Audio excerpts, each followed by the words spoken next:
Hi folks, I'm Colby Grant. I'm the Northwest Regional Specialist with the Nutrient Pest Management Program, and today I'm going to be talking about crop responses based on soil test levels. So how do crop response levels work? So we'll typically see crop response levels in the soil test interpretation section of our soil test report. Here we'll see different crops referenced in terms of test categories for our immobile nutrients, phosphorus and potassium, with these test categories ranging from very low to excessively high. Each of these categories represents significant changes and probability of seeing a yield response that will be profitable from applying nutrients on an annual basis. When we're in that very low to low test categories, there's a very high probability that we'll see a positive crop response, which will be profitable from applying nutrients. And then when you get to the very high to excessively high categories, the probability of seeing a crop response is low, so it likely won't be profitable to apply nutrients. Another good way to think about these is in the very low to low test categories. The recommended rates will be based on the crop removal rate plus a little more for those nutrients, so that we can build that soil test category level over time, ideally to the optimum test range. Once you're at the optimum test range, this is thought as the most economically and environmentally desirable level, and here the recommended rate is going to be at the crop removal rate so that we can maintain that test level.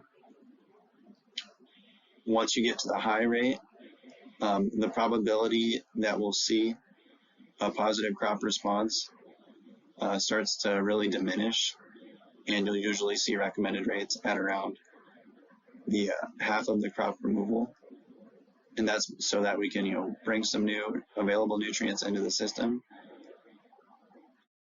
significantly draw down the test category level if we have some really productive years.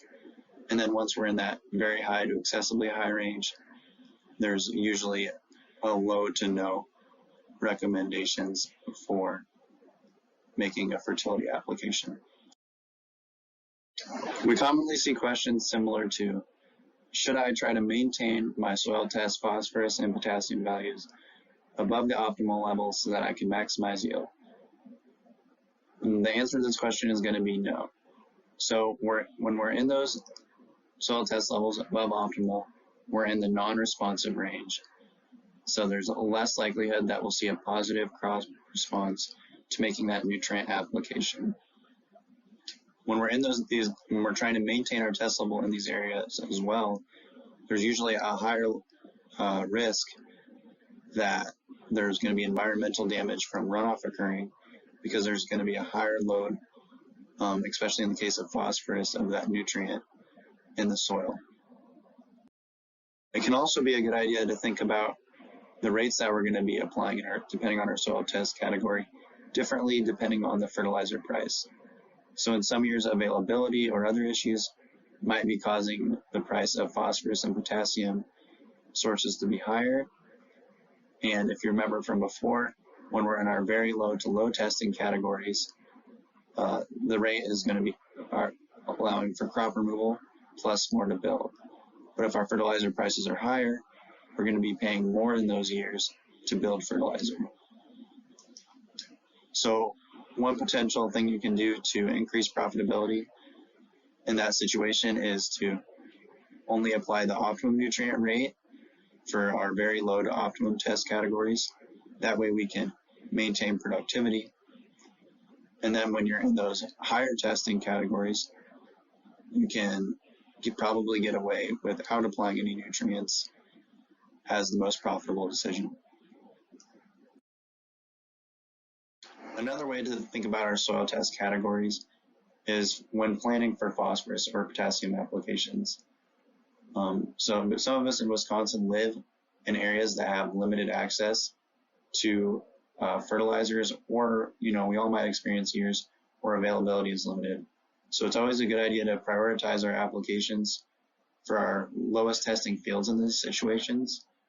If you're just working with soil test reports, you can just compare the reports for individual fields and make those applications to the lowest testing fields that earn the lowest testing category.